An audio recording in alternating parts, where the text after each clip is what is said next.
Hello, నేను మిసేస్రావు.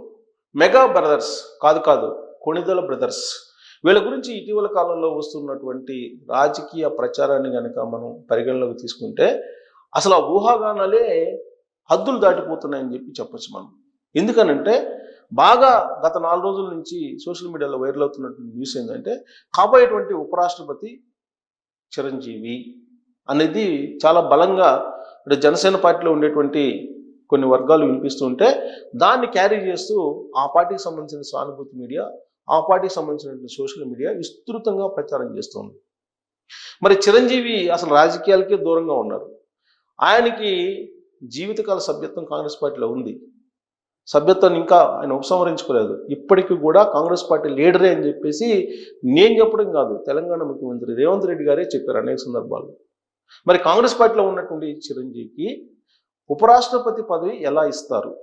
అసలు ఉపరాష్ట్రపతి పదవి అనేది బీజేపీ చిరంజీవికి ఇవ్వాలని ఎందుకు అనుకుంటుంది?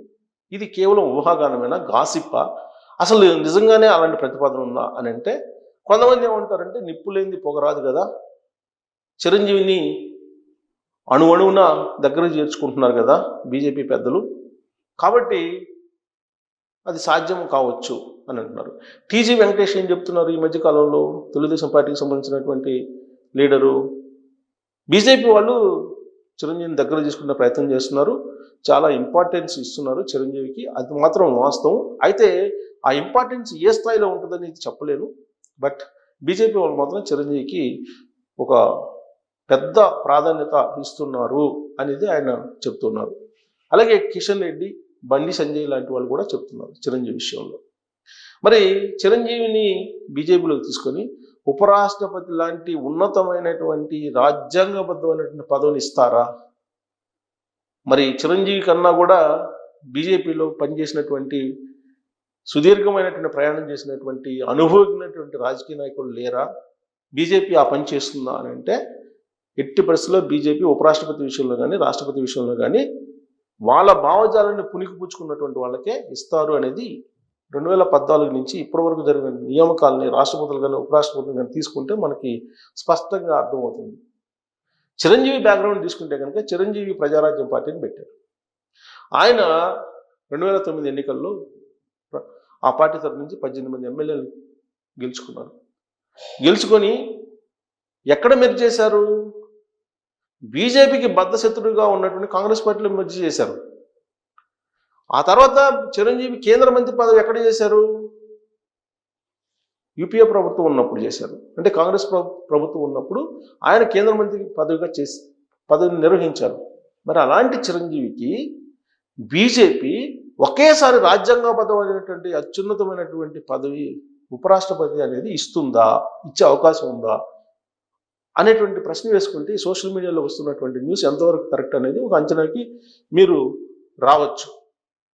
అయితే చిరంజీవి విషయంలో ఏమంటారంటే చిరంజీవి గారు, నేను రాజకీయాలకి దూరం, రాజకీయాలు నేను వదిలిపెట్టినా కానీ అవి నన్ను వదిలిపెట్టడం లేదు అనేది చెప్తున్నారు. సినిమాలో కూడా ఆ డైలాగ్ పెట్టుకున్నారు. నిజమే, చిరంజీవి తన పని తాను చేసుకోబోతుంది. చిరంజీవి గారు సినిమాల్లో బిజీగా ఉన్నారు, లేదంటే ఇతరత్ర ఆయన కార్యక్రమాల్లో బిజీగా ఉంటే ఆయన్ని ఎప్పటికప్పుడు తెర మీదకి తీసుకొస్తూ సోషల్ మీడియాలో చిరంజీవి గారికి రాజ్యసభ ఇస్తారు, చిరంజీవి గారికి సెంట్రల్ మినిస్టర్ ఇస్తారు, చిరంజీవి గారికి గవర్నర్ ఇస్తారు, ఇలా రకరకాలుగా గాసిప్స్ని వండి వచ్చింది సోషల్ మీడియా.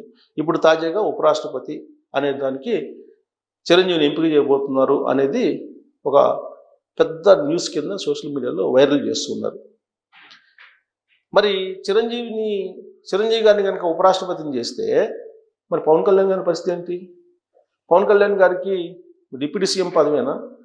లేదంటే ఈ మధ్యకాలంలో వచ్చినటువంటి న్యూస్, అలాగే ఆర్కే వీకెండ్లో కూడా మెన్షన్ చేసినటువంటి పాయింట్ ఏంటంటే పవన్ కళ్యాణ్ గారు కేంద్ర మంత్రి కాబోతూ ఉన్నారు, కేంద్ర మంత్రిగా ఢిల్లీకి వెళ్ళబోతున్నారు అనేటువంటిది.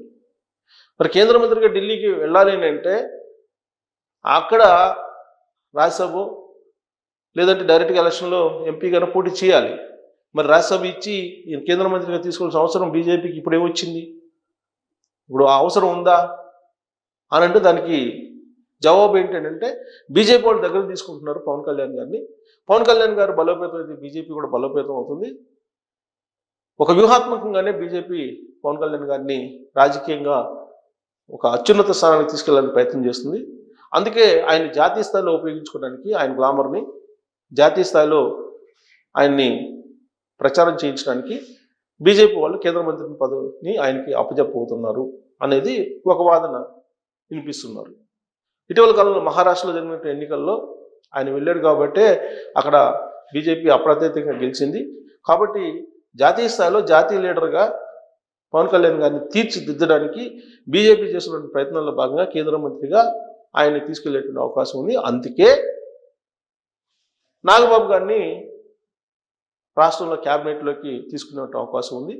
ఆయన్ని ఎమ్మెల్సీ చేసి ఆ ఎమ్మెల్సీ నుంచి ఆయన్ని మంత్రి పదవి ఇచ్చేటువంటి అవకాశం ఉంది అని చెప్తున్నారు. అంటే కొణిదెల బ్రదర్స్లో ముగ్గురు, చిరంజీవి గారికి ఒక పదవి ఇచ్చారు, ఉపరాష్ట్రపతి పదవి, సోషల్ మీడియాలో వస్తున్నటువంటి న్యూస్ ప్రకారం.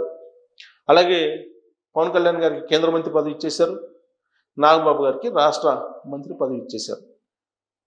మరి జనసేన పార్టీ ఏంటి? జనసేన పార్టీ బీజేపీలో అంతర్భాగమా? కూటమి అంటే ప్రభుత్వానికి సంబంధించిన అంశం. మరి జనసేన పార్టీ పరిస్థితి ఏంటి? ఇన్ని పదవులు బీజేపీ ఇస్తుందని అంటే బీజేపీ డెఫినెట్గా ఏదో ఒకటి ఆశిస్తుంది కదా. బీజేపీ మొదటి నుంచి ఏం చెప్తుంది? ప్రాంతీయ పార్టీలకు వ్యతిరేకం. ప్రాంతీయ పార్టీలు దేశ అభివృద్ధికి ఆటంకాలు అనేటువంటి అభిప్రాయం బీజేపీలో ఉంది. అందుకే మహారాష్ట్రలో మనం చూసాం శివసేనని ఏ విధంగా చేసిందో, ఎన్సీపీని ఏ విధంగా చేసిందో మనం చూసాం. ప్రాంతీయ పార్టీలకు వ్యతిరేకంగా ఉంది బీజేపీ.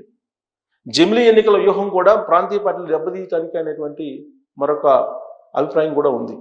అసలు జనసేన పార్టీ విషయంలో జనసేన పవన్ కళ్యాణ్ 2019 ఎన్నికలు అయిపోయిన తర్వాత ఢిల్లీ వెళ్ళి వచ్చిన తర్వాత క్యాడర్కి ఇచ్చినటువంటి సంకేతం ఏంటంటే ఒక జాతీయ పార్టీ విలీనానికి ప్రెజర్ చేస్తుంది, కానీ తన గొంతులో ప్రాణం ఉన్నంత వరకు అది జరగదు అని చెప్పారు. మరి బీజేపీ ఆలోచన ఆ విధంగా ఉన్నప్పుడు ఆ దిశగా తీసుకెళ్తున్నారా వీళ్ళని? లేదంటే 3 పదవులు ఒకే కుటుంబంలో ముగ్గురు బ్రదర్స్కి 3 పదవులు ఇవ్వడానికి బీజేపీ ఎందుకు ముందుకు వస్తుంది? బీజేపీ రాజకీయం ఏ విధంగా ఉంటుందనేది అందరికీ తెలుసు కదా. మరి ఈ సోషల్ మీడియాలో వస్తున్నటువంటి ఈ న్యూస్ నిజమైతే కనుక మరి బీజేపీ టార్గెట్ వేరే అయి ఉండాలి. దానికి పవన్ కళ్యాణ్ గారు ఒప్పుకోరు. అంటే ఈ 3 పదవులు అనేది సోషల్ మీడియా ప్రచారం వరకు మాత్రమే పరిమితం అని చెప్పి అనుకోవాలి. దీంట్లో ఏది నిజం అని చెప్పి మీరు భావిస్తున్నారు అనే దాని మీద మీ అభిప్రాయాన్ని ట్రోల్స్ రూపంలో తెలియజేసి థ్యాంక్ యూ వెరీ మచ్.